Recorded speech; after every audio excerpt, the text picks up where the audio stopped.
بسم اللہ الرحمن الرحیم۔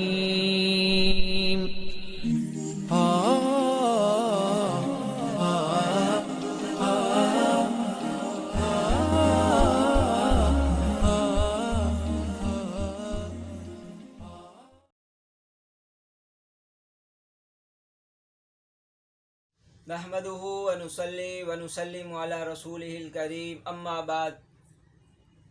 یزید کے بارے میں ہمارا کیا رویہ ہونا چاہیے، اس کے بارے میں تین فرقے ہیں۔ ایک فرقہ وہ ہے جو اس کو صحیح ثابت کرنے کی کوشش کرتا ہے اور کہتا ہے خلیفہ وقت ہے، جو خلیفہ وقت کے خلاف میدان میں آئے اس کو باغی کہا جاتا ہے، علیاذ باللہ نعوذ باللہ۔ حضرت حسین رضی اللہ تعالیٰ عنہ کو وہ باغی شمار کرتے ہیں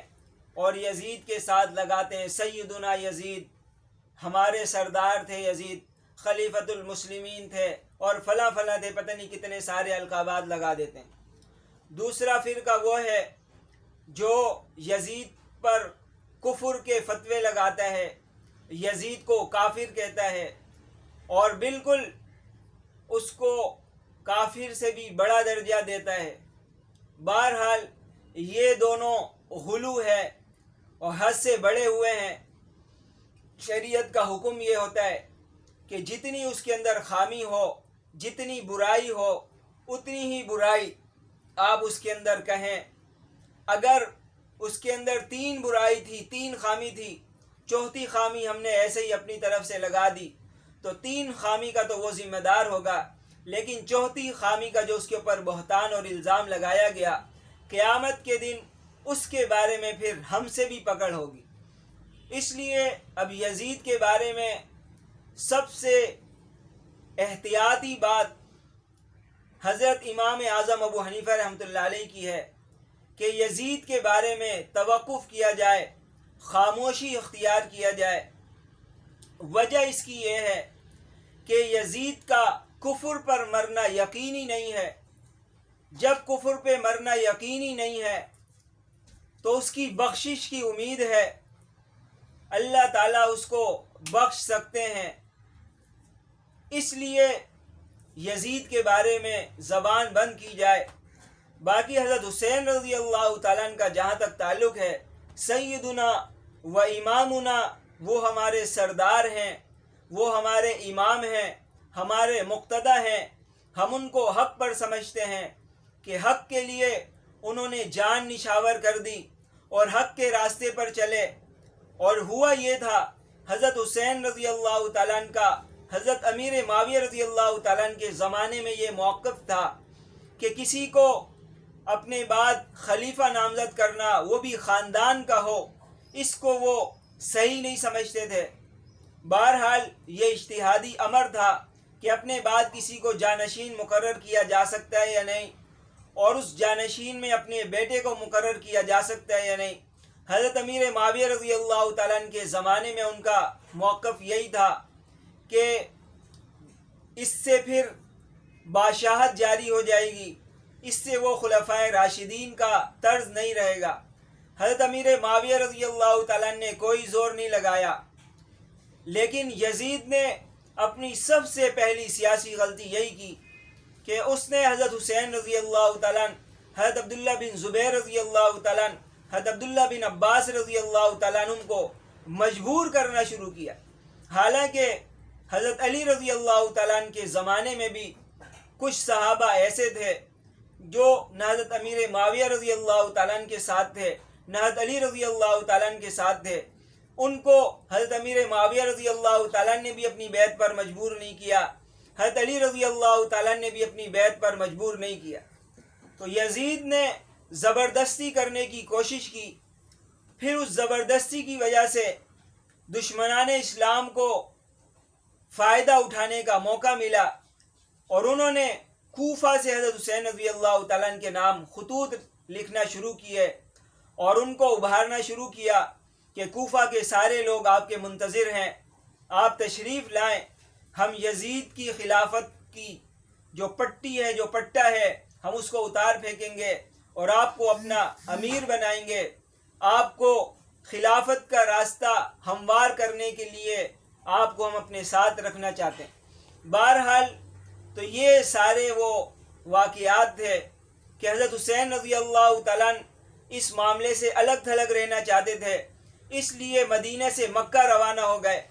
لیکن لوگوں کے خطوط کی وجہ سے اور وفد آ کے ملتا تھا، اس کی وجہ سے حضرت حسین رضی اللہ تعالیٰ نے وہاں جانے کا ارادہ کیا۔ بہرحال یزید نے مزید بدبختی یہ کی کہ جو کوفہ کے گورنر تھے وہ حضرت حسین رضی اللہ تعالیٰ کے معاملے میں تھوڑی سی لچک دکھا رہے تھے۔ اس نے ابن زیاد کو مقرر کیا اور ابن زیاد نے اپنی بدبختی کی وجہ سے اور شقاوت قلبی کی وجہ سے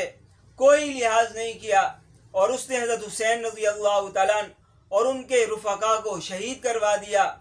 اور اس پر خوشی کا اظہار کیا، اور حضرت حسین رضی اللہ تعالیٰ کی شہادت پا کر بھی یزید نے بھی بعض تاریخی روایت کے مطابق خوشی کا اظہار کیا۔ تو بہرحال اس خوشی کا اظہار کرنا، پھر جب مدینہ کے اندر یہ خبر پہنچی، مدینہ والوں نے بغاوت کی، اس بغاوت کو ختم کرنے کے لیے مدینہ میں خون کی ندیاں بہانا، پھر مکہ کے اندر صحابہ کرام جو پناہ لیے ہوئے تھے ان کی وجہ سے کعبۃ اللہ میں سنگ باری کرنا، یہ سارے وہ جرم ہے جس سے یزید بالکل بری نہیں ہو سکتا۔ اگر وہ حضرت حسین رضی اللہ تعالیٰ کی شہادت سے ناراض تھا، اس کو چاہیے تھا کہ عبید اللہ کو کم از کم گورنری سے ہٹا دیتا، مدینے والوں کی دلجوئی کرتا، مکہ کے اندر جو صحابہ کرام تھے ان کا حوصلہ بڑھاتا، ان کو تسلی دیتا۔ لیکن ان سارے واقعات سے پتہ چلتا ہے کہ وہ حضرت حسین رضی اللہ تعالیٰ کی شہادت پر بڑا خوش تھا۔ اس لیے یزید کے بارے میں اہل سنت والجماعت کا موقف یہ ہے کہ کفر کا حکم تو نہیں لگا سکتے، لیکن لعنت بعض ائمہ کے نزدیک کی جا سکتی ہے، لیکن زیادہ احتیاط یہ ہے کہ اس طرح کہا جائے کہ جس نے حسین رضی اللہ تعالیٰ کے شہید کرنے کا حکم دیا اس پر اللہ کی لعنت ہو، جو حضرت حسین رضی اللہ تعالیٰ کی شہادت پر خوش تھا اس پر اللہ کی لعنت ہو، جتنے ظلم کرنے والے تھے، جنہوں نے اہل بیت پر ظلم کیا ان پر اللہ کی لعنت ہو۔ نام لے کر یزید پر لعنت کرنا بعض ائمہ نے تو گنجائش دی ہے کہ ٹھیک ہے، لیکن احتیاط اسی میں ہے کہ نام لے کر اگر لعنت نہ کی جائے تو زیادہ احتیاط اسی میں ہے، اس لیے کہ یزید بھی کوئی معمولی شخص نہیں ہے۔ اگر یزید مسلمان ہے اور قیامت کے دن اگر ان کے والد حضرت امیر معاویہ رضی اللہ تعالیٰ عنہ سفارش کر دیں، پھر ام المومنین حضرت ام حبیبہ رضی اللہ تعالیٰ عنہ اگر اپنے بھتیجے کی سفارش کر دیں اور نبی کریم صلی اللہ علیہ وسلم امتیوں کو سفارش کر کر کے جنت میں لے کے جائیں گے، تو نبی کریم صلی اللہ علیہ وسلم کو اگر شفقت غالب آ گئی اور آپ صلی اللہ علیہ وسلم کی رحم اگر دلی کامیاب ہو گئی اور یزید کی سفارش کر دی گئی تو پھر ہمیں برا بھلا کہیں کہ کیا فائدہ ہوگا۔ دیکھیں اس کی مثال بھی میں دیتا ہوں، حضرت حمزہ رضی اللہ تعالیٰ عنہ کو جب شہید کیا گیا، ان کے جسم کے اعضاء کو کاٹا گیا اور ان کے سینے کو چیر کر کے ان کے کلیجے کو لوگوں نے اور ہندہ رضی اللہ تعالیٰ عنہ نے چبایا، یہ ساری بدبختی کے باوجود حضرت حمزہ رضی اللہ تعالیٰ عنہ کو نبی کریم صلی اللہ علیہ وسلم نے سید الشہداء کا لقب دیا کہ سارے شہیدوں کے سردار حضرت حمزہ رضی اللہ تعالیٰ عنہ ہے۔ لیکن جب قاتل نے اسلام کی طرف آنا شروع کیا، نبی کریم صلی اللہ علیہ وسلم نے اس کے لیے اسلام کے راستے کو ہموار کیا، اللہ رب العزت نے قرآن کی آیتیں نازل کی۔ اسی طرح حضرت ہندہ رضی اللہ تعالیٰ عنہ جنہوں نے نبی کے چچا، سگے چچا اور